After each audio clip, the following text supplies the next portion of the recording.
Halo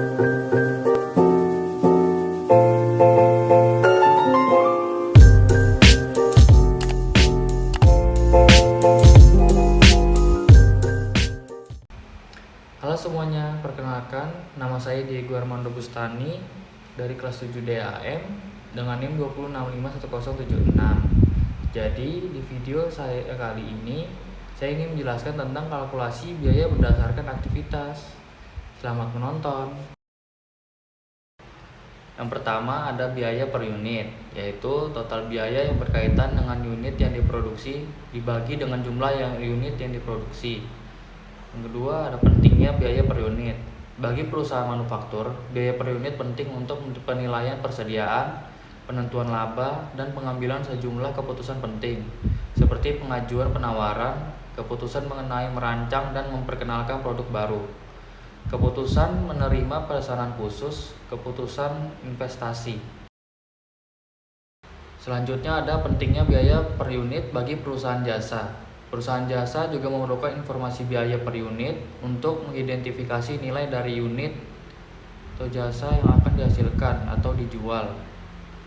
Selanjutnya ada informasi biaya per unit. Untuk menghasilkan informasi biaya per unit dibutuhkan definisi biaya produk, pengukuran biaya, dan pembebanan biaya. Selanjutnya ada kalkulasi biaya aktual dan normal. Terdapat dua cara untuk mengukur biaya, yaitu kalkulasi biaya aktual dan kalkulasi biaya normal. Cara yang pertama yaitu kalkulasi biaya aktual. Sistem biaya aktual menggunakan biaya aktual untuk bahan langsung, tenaga kerja langsung, dan overhead. Biaya aktual tersebut digunakan untuk menggunakan biaya unit. Biaya utama aktual dapat dibebankan dengan menggunakan penelusuran langsung dan dapat dibebankan secara tepat waktu. Masalah utama dalam penggunaan biaya aktual untuk perhitungan biaya per unit adalah overhead produksi. Pembebanan biaya overhead aktual menciptakan konflik antara ketepatan waktu dan keakuratan. Biaya per unit yang tepat dihitung secara mudah dengan membagi biaya overhead selama setahun dengan produksi tahunan. Sayangnya, manajemen memerlukan informasi biaya per unit, tidak dapat menunggu hingga akhir tahun. Hal ini biasanya diatasi dengan membebankan biaya untuk seminggu atau sebulan. Lemahnya cara ini akan menimbulkan biaya yang berfluktuasi dari bulan ke bulan karena banyak biaya overhead tidak terjadi secara merata sepanjang tahun. Cara yang kedua yaitu kalkulasi biaya normal. Sistem kalkulasi biaya normal adalah sistem biaya yang mengukur biaya overhead atas dasar penentuan terlebih dahulu dan menggunakan biaya aktual untuk bahan langsung dan tenaga kerja langsung. Sistem ini memperkirakan tarif overhead akhir tahun aktual pada awal tahun dan menggunakan tarif yang ditentukan terlebih dahulu tersebut sepanjang tahun untuk mendapatkan informasi biaya per unit yang diperlukan. Walaupun akan terjadi perbedaan nilai antara tarif yang ditentukan lebih dahulu dengan tarif aktual. Banyak perusahaan menggunakan sistem ini karena selisih tarif dinilai tidak berbeda secara signifikan jika kesalahan pengukuran adalah kecil. Selanjutnya kalkulasi biaya produk tradisional. Kalkulasi biaya produk tradisional hanya membebankan biaya produksi pada produk. Biaya bahan langsung dan tenaga kerja langsung dibebankan ke produk dengan menggunakan penelusuran langsung atau penelusuran penggerak yang sangat akurat. Sedangkan pembebanan biaya overhead harus tergantung pada penelusuran penggerak dan alokasi. Dalam sistem biaya tradisional, hanya penggerak aktivitas tingkat unit digunakan untuk membebankan biaya kepada produk. Penggerak aktivitas tingkat unit adalah faktor-faktor yang menyebabkan perubahan biaya sebagai akibat perubahan unit diproduksi.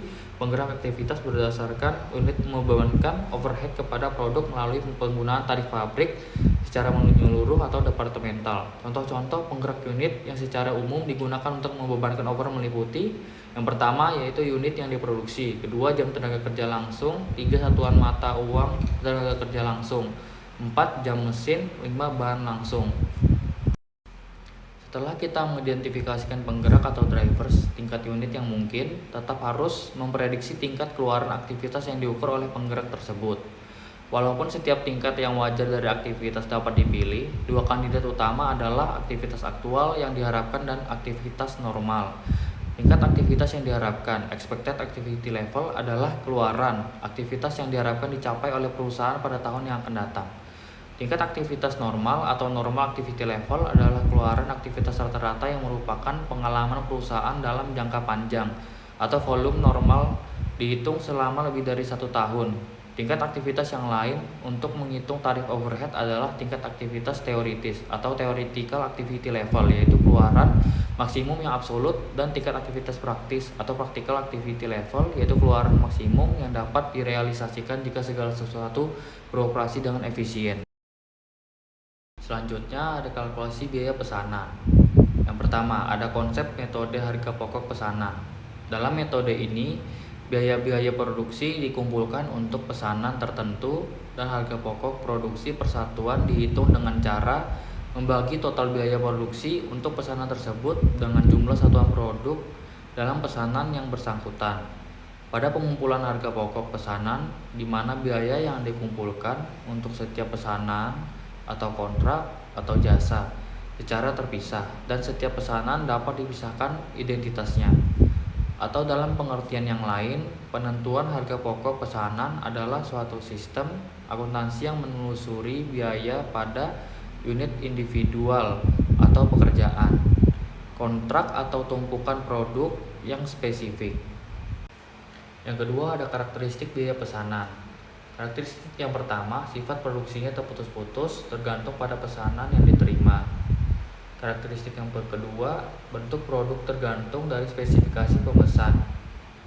Yang ketiga, ada pengumpulan biaya produksi dilakukan pada kartu biaya pesanan yang memuat rincian untuk masing-masing pesanan. Yang keempat, ada total biaya produksi dikalkulasi setelah pesanan selesai. Yang kelima, biaya produksi per unit dihitung dengan membagi total biaya produksi dengan total unit yang dipesan.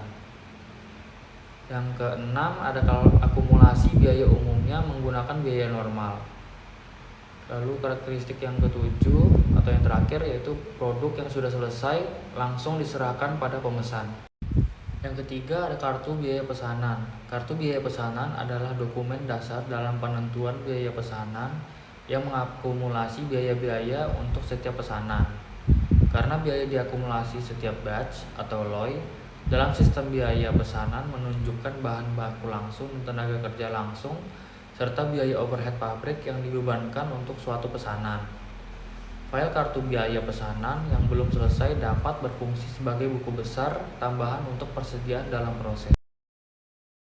Yang terakhir ada menguraikan karakteristik dasar dan arus biaya yang berkaitan dengan proses manufaktur. Arus biaya menurut kalkulasi biaya proses adalah serupa dengan arus biaya menurut kalkulasi biaya pesanan. Bahan baku dibeli di debit ke akun bahan. Bahan langsung yang digunakan dalam produksi, tenaga kerja langsung, dan overhead dibebankan ke akun barang dalam proses. Terdapat akun barang dalam proses untuk setiap departemen atau proses. Barang jadi atau yang diselesaikan dari suatu departemen ditransfer keluar ke departemen berikutnya. Apabila ini telah diselesaikan pada departemen atau proses terakhir, biayanya dikreditkan ke barang dalam proses dan didebet ke barang jadi. Biaya 1. Biaya hubungannya dengan pengawasan manajemen. A.